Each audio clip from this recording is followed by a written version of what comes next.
alors que le soir approche, après avoir, passé une longue journée au froid, voilà, vous établissez le camp, vous faites bien attention à tout ce qui vous a été dit et la nuit, arrivant, vous allez tous, sauf, Srendil, enlever vos casques. Que vous étiez en train de dormir, vous avez entendu un cri qui vous a réveillé et vous voyez Srendil qui est assis en sueur et il a l'air d'avoir, comme, vous savez quand vous enlevez vos godasses de ski et en fin de journée, il y a de la vapeur qui s'échappe? Ouais, ouais, ouais, ouais. Bah là pareil, il y a de la vapeur qui s'échappe de lui et vous sentez comme l'odeur du soufre qui est présente et c'est très fugace, mais vous avez l'impression de voir les pupilles de Srendil, qui ne sont pas rondes, mais allongées verticalement, l'espace d'un clignement d'œil peut-être.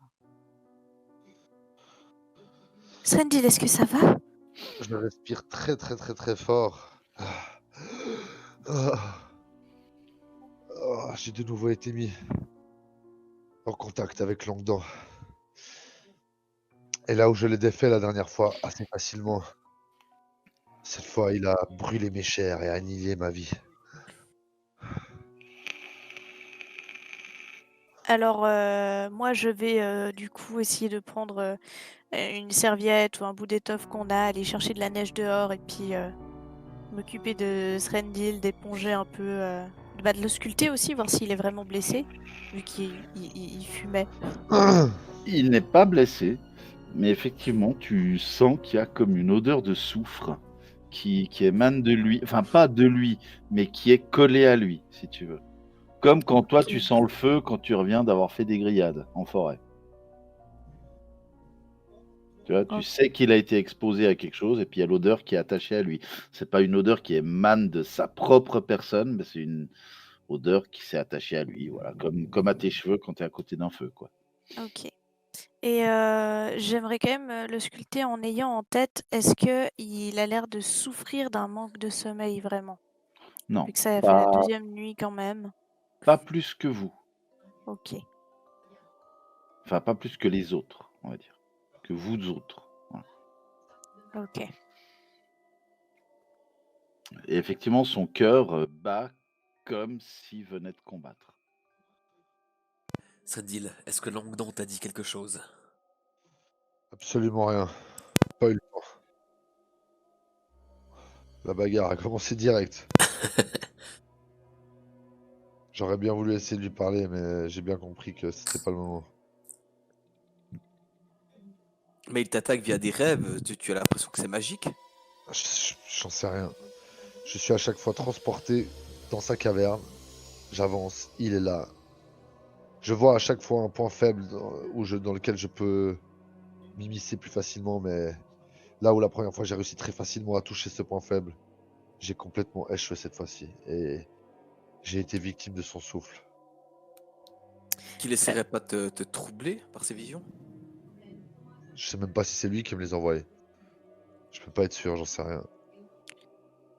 J'aimerais utiliser une oraison donc de prêtre et faire détection de la magie, voir si je trouve, des traces, de quelque chose, qui entourerait ou serait lié à Srendil.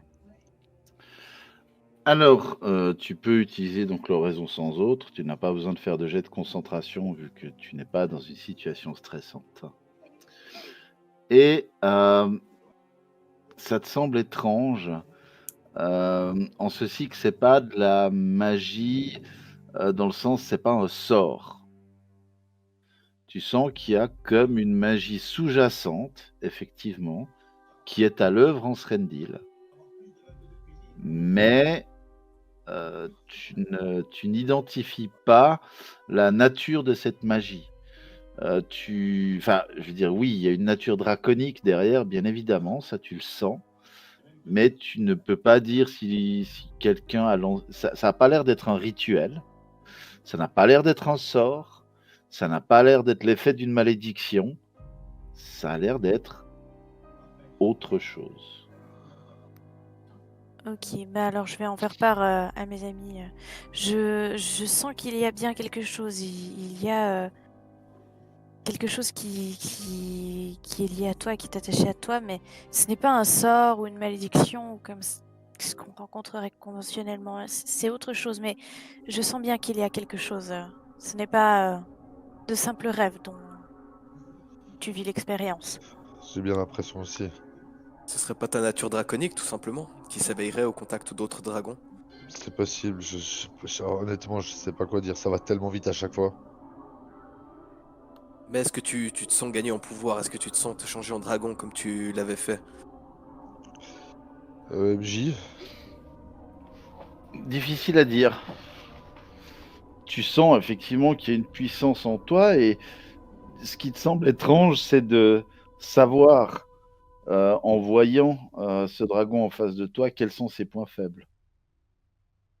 ouais, C'est comme si t'étais un dragon et tu le connaissais en fait. c'est peut-être ça. Je sais pas, c'est tellement fugace et rapide. Si ça se trouve, c'est simplement ta nature draconique qui te met au défi et qui te prépare à devenir adulte, peut-être. Quelque chose comme ça, car tu vas rencontrer un grand dragon et tu vas devoir l'abattre. Peut-être ça, peut-être c'est lui qui me nargue. Je sais pas. Euh, Srendil, c'est à toi de me dire si tu veux qu'on tente l'expérience ou pas, mais je devrais être capable de dissiper certaines magies. Je ne garantis pas comme ça a l'air particulier ce dont tu es victime, mais si ça peut soulager ton sommeil et ta conscience, je peux essayer de dissiper la magie qui t'entoure. Et quand tu me dis ça, je vais te regarder et puis je vais dire, si c'est un défi que Langdon me lance, je préfère être capable de lui répondre à tout moment. Je ne le laisserai pas dominer ni mes nuits ni mes jours. La prochaine fois, je le battrai à nouveau. Très bien, mais garde en tête que j'ai cette possibilité avant que tu ne sois trop affaibli. Merci Il beaucoup. faudra que tu sois en forme pour le combattre en vrai. Ne l'oublie pas. Pas de problème. À mon avis, c'est ton rite de passage. Mais enfin bref, du moment que tu n'es pas blessé en vrai, tu n'as qu'à te préparer mentalement et l'abattre dans tes rêves. Non? C'est déjà arrivé une fois sur deux, ça peut arriver une fois de plus. Hmm. Je ne sais pas ce que ça pourra aider ou pas, mais je te propose que la nuit prochaine, avant d'aller se coucher, nous fassions un peu de méditation et que tu te mettes peut-être en état d'être plus serein et plus préparé pour si jamais il t'attaque, peut-être ne pas être pris par surprise et l'attendre de pied ferme avec tous tes moyens. Ça me paraît être une excellente idée. Je te tapote sur l'épaule quand je te dis ça. Je pourrais aussi vous aider pour cette transe méditative. Alors que vous finissez de disserter sur l'événement qui a troublé le repos de votre nuit, la fatigue petit à petit se fait à nouveau sentir et le sommeil vous gagne à nouveau. Et vous retournez vous coucher jusqu'au petit matin où à nouveau la nuit n'ayant pas été excellente à cause du froid, vous vous réveillez et vous continuez votre pérégrination dans la steppe enneigée. euh, enfin la steppe, non c'est pas une steppe, c'est dans la plaine enneigée. Et toujours les monts plaies de brume grandissent un petit peu sur votre gauche. Vous êtes à peu près ici le matin. Et la journée de nouveau de marche s'écoule. Et au cours de votre journée de marche, vous croisez à un moment un groupe de trois personnes qui vient en sens inverse. Enfin, qui vient plutôt du sud. Ils viennent pas vraiment en sens inverse. Ils viennent du sud du sud-est, comme ça. Et visiblement, ils rejoignent la route. Et ils vous font des grands signes dès qu'ils vous ont aperçu. Et ils ont l'air de chercher à vous rejoindre. On va les attendre. Je vais bien analyser la situation et voir s'ils seraient pas en train de nous faire un guet-apens. Alors, l'endroit, en tout cas, ne se prête pas à un guet-apens, dans la D'accord. mesure où vous êtes vraiment au milieu d'une plaine.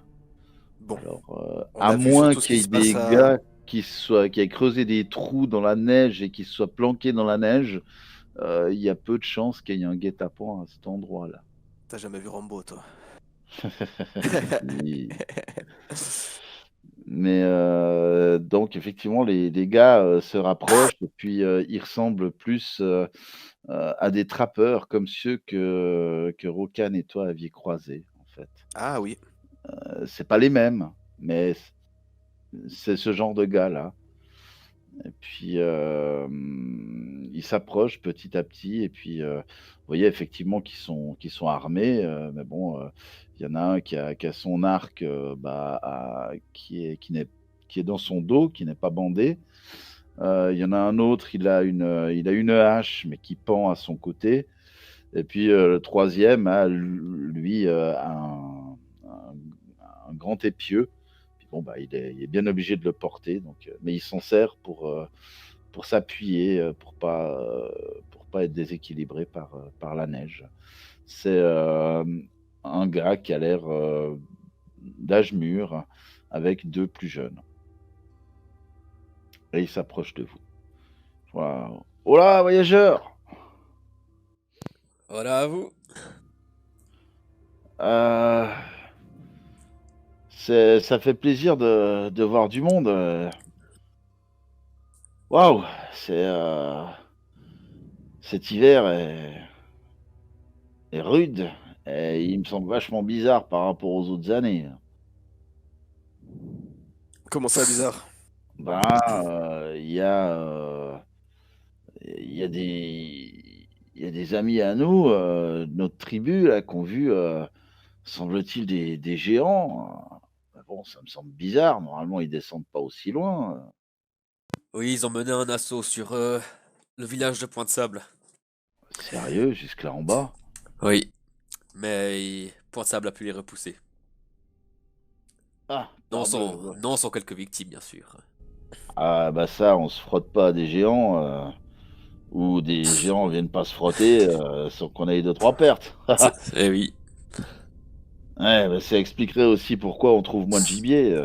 Bon, en même temps, c'est l'hiver, mais on trouve toujours deux trois trucs. Mais là, en tout cas, on on était à une trentaine de kilomètres d'ici et normalement, on trouve quand même un peu des renards des neiges ou ce genre de choses, mais là, rien. C'est étonnant. Puis c'est vrai qu'on a croisé des cadavres, quoi. Et pas des cadavres morts de froid, hein. Des cadavres morts de mort, hein. Mort de mort. Il y avait des traces étranges autour de ces cadavres? Bah non, parce ils étaient enneigés, quoi. Mhm. Et on n'a pas cherché plus loin, hein. On a vu les macabres, on a récolté ce qui pouvait être récolté, et puis on les a enterrés, quoi. Enfin, enterrés. On va probablement les retrouver à la fonte des neiges, hein, parce que on n'a pas ce qu'il faut pour creuser dans le sol glacé, hein. Et qu'est-ce que vous en avez déduit de tout ça? Ah bah qu'ils ont pris des sacrés coups, hein. Oh la Des géants, vache. par exemple. Ah, maintenant que vous le dites, ouais, ça pourrait être ça, ouais. Est-ce que vous avez peut-être décelé des traces de géants ou d'autres créatures qui n'auraient rien à faire dans ces montagnes? Vous qui avez un regard beaucoup plus aiguisé que Non, les nôtres. alors, on n'a rien vu. Mais comme je vous dis, après qu'on soit arrivé enfin, on est arrivé sur place, ça faisait un moment qu'il neigeait. Donc, s'il y avait des traces, elles ont été recouvertes avant qu'on arrive. Et où est-ce que vous vous dirigez actuellement? Bah là, on revenait jusqu'à la route et puis on pensait faire route pour aller à Bois-Grognon. On se disait que là, on pourrait peut-être trouver des proies et puis ensuite aller vendre les peaux et la viande à Oreille du Loup. Alors si j'étais vous, j'éviterais d'aller à Bois-Grognon.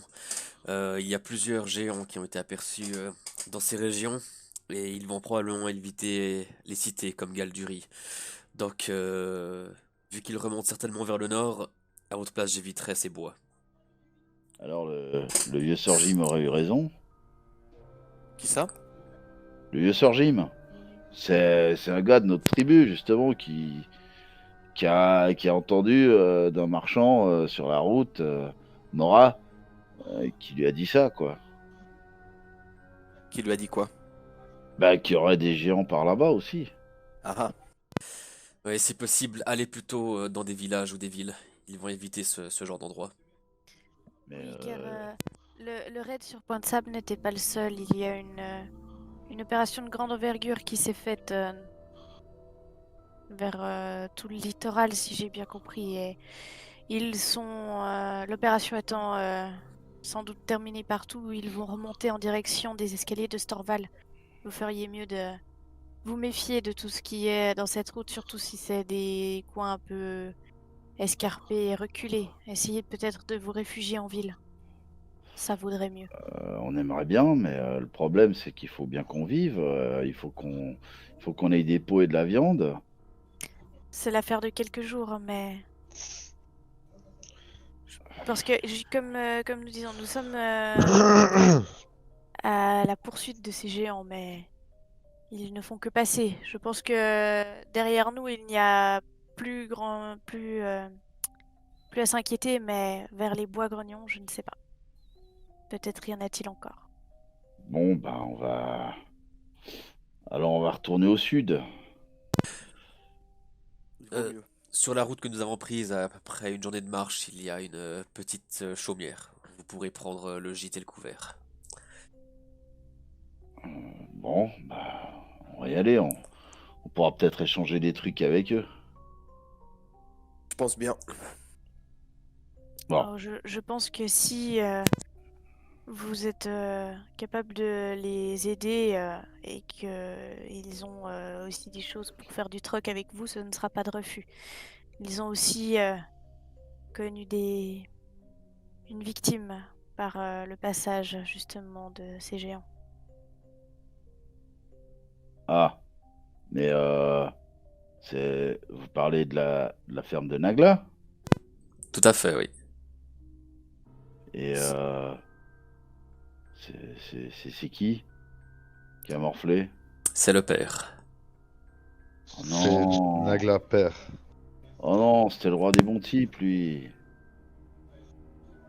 Bon, on va aller présenter nos respects à sa veuve. Et puis on va voir ce qu'on peut faire. Prenez soin d'eux en tout cas. Oui, en hiver, tout le monde prend soin de tout le monde. Haha, on est bien obligé si on veut survivre. Surtout en ces temps troublés. Ouais, comme vous dites. Bon, allez, fiston, on se met en route. Ouais, pas, on y va. Allez, on va se mettre trop chaud. Bonne chance. Ouais. Et bon Ouais. vent. À vous aussi. Bon voyage, courage à Salut vous. les gens. Bonne route et que Saren Ray vous guide. Ouais, tout pareil, tout pareil. Et puis vous voyez qu'ils prennent la route et ils ont l'air effectivement de se diriger en direction de la ferme de Nagla. C'est bon type. Ouais, ça fait plaisir de croiser des gens sympathiques comme ça. Et donc vous reprenez votre route en direction de Galdurie. Et le soir arrive. Vous dressez à nouveau le camp, mais là, ce coup-ci, que la neige s'accumule depuis plusieurs jours, vous creusez un peu dans la neige, enfin vous tassez la neige, euh, vous en, vous taillez des morceaux de neige et en faites un igloo.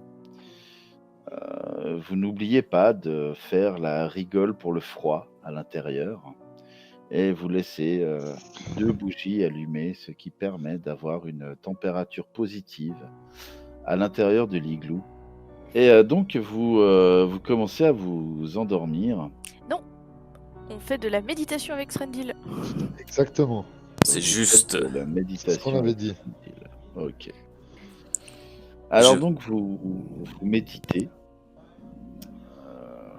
en vous mettant en équilibre sur le petit orteil du pied droit, en chantant Aoum et Kumbaya autour du feu. Y a-t-il d'autres Et façons de méditer? bien évidemment que non. Enfin, si, il y a avec une marguerite dans le cul, mais c'est pas la saison. Et Mais oui, moi, j'aimerais surtout essayer de le guider et de l'encourager à essayer de visualiser son corps, même, enfin, pas une projection astrale, mais vraiment essayer de sentir son être sans forcément être de chair, sans sentir ses muscles, mais essayer de bien visualiser le tout et puis de se sentir fort, même sans bouger un muscle et en étant parfaitement détendu. très bien, ok. Et je- Alors, oui, J'ajoute à ça aussi, avec toujours l'aide d'Erastil, dieu de la nature et des créatures, peut-être d'appeler un peu de son, comment dire, de sa généalogie draconique, histoire de peut-être de le renforcer dans ses rêves et voilà, de l'aider à développer peut-être son potentiel instinct. ok. Alors, Srendil, tu vas me faire un jet. Faut que j'évalue la chose pour pouvoir te dire de quoi qu'il va en s'agir de bien pouvoir être. Ça n'est pas ça. Tu vas me faire un jet aveugle de sagesse, s'il te plaît. Ça a fait le jet. Ok. Et donc, tu suis les exercices, les directions mentales que te donnent tes deux camarades. Et puis, une fois qu'il vous semble avoir fait le nécessaire, chacun prend son tour de garde et prend ses tours de sommeil. Et à nouveau, cette nuit, tu te retrouves au même endroit qu'auparavant, Du coup, ça veut dire qu'on enlève les casques. s'il vous plaît. Yep. La casquerie est finie. Srendil!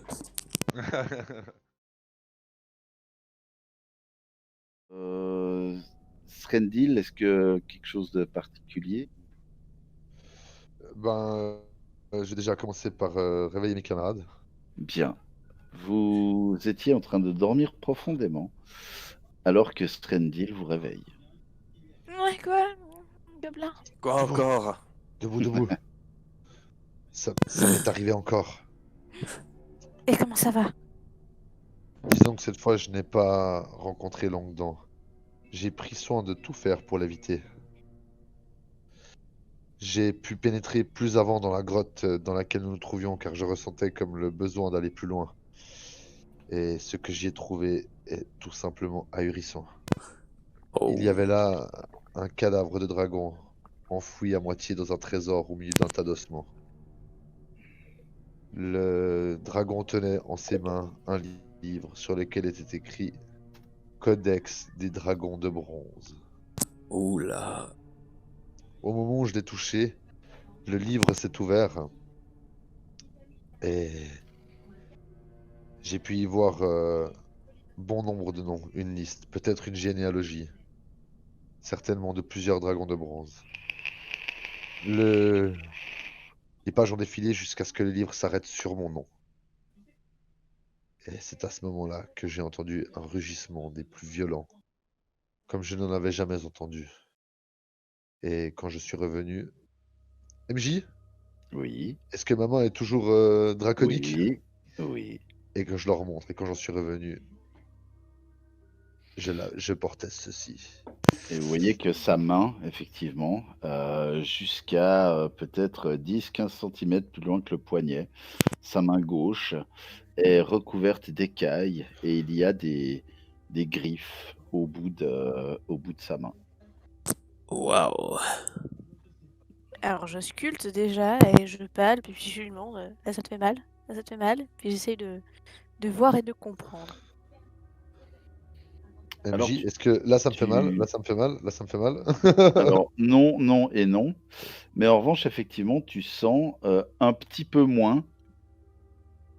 T'as moins de sensations que si, par exemple, elle te touche l'autre main aux mêmes endroits. C'est comme si les écailles euh, formaient une espèce de protection sur ta main. Est-ce que je vais tester quelque chose? Est-ce que par la volonté, j'ai moyen de retrouver ma main normale? Euh, tu n'as... Tu... enfin, non. Non. Ok, ok. Tu sens que voilà, t'as cette main draconique comme ça qui est là et peut-être que ça va disparaître, peut-être pas. Ok, ok. Autrement, tous, vous allez me faire un jet aveugle de perception, s'il vous plaît. Sredil, essaye d'agripper Masamune. Voir si tu arrives à la manier comme avec tes doigts normaux. Je vais essayer justement ce que me demande Rain. Oui, tu y arrives. Ça c'est parfait. Euh, Rain et Tilia, vous pouvez constater que par moment, il vous semble que la pupille de Srendil s'allonge et revient à sa forme ronde d'origine. Sredil, tu me vois plonger mon œil dans tes yeux. Euh, Oui, je crois que c'est cela, Cédrine. Je crois que ton héritage draconique ressort. Est-ce que... Essaye de te concentrer sur ce que tu vois. Est-ce que tu as l'impression de sentir des changements de vision ou une plus grande sensibilité à la lumière ou quelque chose comme ça? Puis je vais prendre une des bougies et puis approcher, éloigner un petit peu, puis le sculpter de plus près au niveau de la vue. Et tu constates que quand tu rapproches très près la bougie, il y a comme un phénomène étrange qui se passe, c'est que ce ne sont pas ces paupières qui se ferment, mais deux espèces de membranes qui viennent depuis les côtés. Une membrane semi-translucide qui viennent par-dessus l'œil. Et quand tu éloignes la bougie, ça se rouvre comme une deuxième paire de paupières sous la première. Hmm. J'ai déjà vu ça chez Syringa, moi. Tout à fait. T'inquiète pas, c'est normal, bientôt t'auras des plumes. Bien se passer, je m'inquiète pas. Voilà.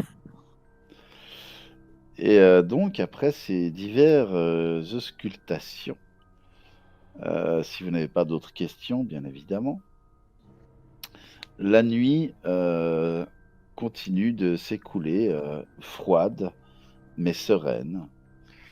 Et vous avez quand même un peu de peine à vous rendormir au vu des différentes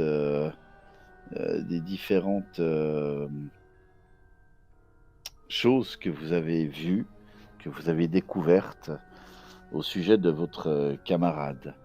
Et toi, Srendil, tu as effectivement aussi un peu de peine à te rendormir, à cause probablement de l'excitation et de cette sensation étrange d'avoir cette main qui est comme un corps étranger sur ton corps. Mais tu t'endors pour Ok. finir. Et au matin, vous vous réveillez. Et Srendil, tu constates que euh, ta main est redevenue ce qu'elle était avant cette vision ou ce rêve ou ce voyage. Mais tu as toujours comme une sensation euh, étrange dans cette main, si tu veux. Comme si, tu sais, quand tu t'es assis sur ta main pendant longtemps puis que tu as des fourmis parce que ça se Elle, réveille. elle est engourdie un peu, à moitié engourdie. Voilà. Ben là, elle est en train de c'est comme si tu sentais qu'elle était en train de se désengourdir, si tu veux. Ok, ok, je vois le genre. Comme si ta main était en train de se réveiller, quoi, si tu veux. En Il va, profitant Il va sans dire que je me repasse sans cesse hein, la scène dans la tête pour essayer de bien revoir tout, mémoriser, tout ça, tout ça. Srendil, pendant que je fais mes méditations et mes préparations de prêtre quotidiennes du matin, est-ce que tu voudrais essayer de refaire justement des exercices de méditation et voir si tu pourrais peut-être volontairement te connecter à cette tanière, Je bien pense que sûr en évitant dedans. je pense que ça peut être une bonne idée. Ce que je te proposerais même, Srendil, vu que ces rêves deviennent de plus en plus lucides, entre guillemets, peut-être pourrais-tu essayer de sortir de la tanière et d'observer un repère quelque part, peut-être pour que nous puissions comment dire, la discerner lorsqu'on y sera pour de bon, comprendre où elle est dans cette vallée des pics de fer. Le souci, c'est que j'arrive par un endroit où il n'y a pas d'entrée. Je suis Ah, catapulté dans une grotte où il n'y a pas d'entrée et je ne peux qu'avancer, je ne peux qu'aller de l'avant. Certaines portes m'étaient closes, mais je pense pouvoir les ouvrir. d'accord, ouais. Bien, donc vous prenez votre petit déjeuner.